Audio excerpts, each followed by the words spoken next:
Hello छात्रों, चलिए शुरू करते हैं आज इंग्लिश का नया क्लास। मैं कुछ सेंटेंस हिंदी में बोलूँगा जिसका इंग्लिश आपको सोचना है।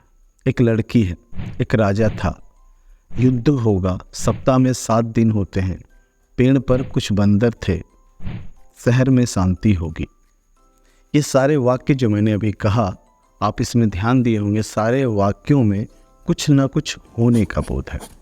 अगर कुछ होने का बोध हो तो वैसे सेंटेंस में बी पैटर्न के वर्ब का इस्तेमाल होता है।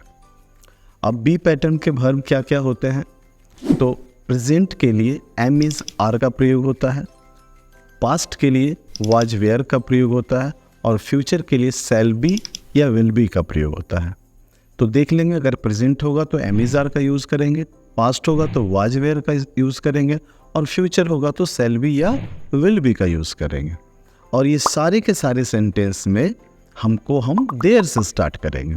अब देयर से क्यों स्टार्ट करेंगे, ये जानने के लिए आपको इस वीडियो को अंत तक देखना है, जहां हम आपको बताएंगे कि देयर से क्यों स्टार्ट हो रहा है और इस देयर का मीनिंग क्यों नहीं हो रहा है, मीनिंग होगा तो क्या होगा, ये तमाम बातों को समझाऊंगा। पहले इसका इंग्लिश सीखते हैं। जैसे पहला क्या था, एक लड़की है, इसका क्या होगा, प्रेजेंट है तो इज लगेगा लड़के के लिए, देयर इज अ गर्ल। एक राजा था, देयर वॉज अ किंग। युद्ध होगा, देयर विल बी वॉर। सप्ताह में 7 दिन होते हैं, there are 7 days in a week. पेड़ पर बंदर थे, there were monkeys in the tree. शहर में शांति होगी, there will be peace in the city. अब मैंने जो ये सारे सेंटेंस बताया, सारे के सारे सेंटेंस में देयर का इस्तेमाल है।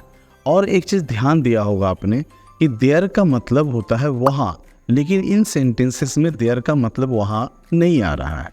ऐसा क्यों? ये देयर कहाँ गायब हो गया? देयर का मीनिंग जो है वहाँ, वो कहाँ गायब हो गया? तो आपको समझना चाहिए कि ये जनरल देयर नहीं है। इस देयर को बोलते हैं इंट्रोडक्टरी देयर। ये आता है सेंटेंस को स्टार्ट देने के लिए, इंट्रोड्यूस करने के लिए, इसलिए इसका नाम पड़ा है इंट्रोडक्टरी देयर। अब समझते हैं कि देयर का इस्तेमाल या इंट्रोडक्टरी देयर का इस्तेमाल कब करते हैं और कब नहीं करते हैं, इसको समझना बहुत ज़रूरी है। तो देखो, जब भी आप कोई सेंटेंस ले लो, कोई भी सेंटेंस ले लो और उसमें कौन और क्या का प्रश्न करना, कौन या क्या का क्वेश्चन करना। अगर कौन और क्या दोनों का अलग अलग आंसर मिल जाए तो वहाँ देयर का इस्तेमाल नहीं होगा, और दोनों का अलग अलग आंसर ना मिले तो वहाँ देयर लगाना पड़ेगा, तो ही सेंटेंस बनेगा। फॉर एग्जाम्पल, हम जो सेंटेंस लिए उसको फिर से बोलते हैं। एक लड़की है, कौन है? एक लड़की है। क्या है? एक लड़की है। दोनों का जवाब एक ही आ रहा है, इसीलिए यहाँ पर देयर का इस्तेमाल करना पड़ेगा। There is a girl. एक राजा था, कौन था? राजा था। क्या था? राजा था। दोनों का जवाब सेम आ रहा, इसलिए इसको देयर से स्टार्ट करना पड़ेगा। There was a king.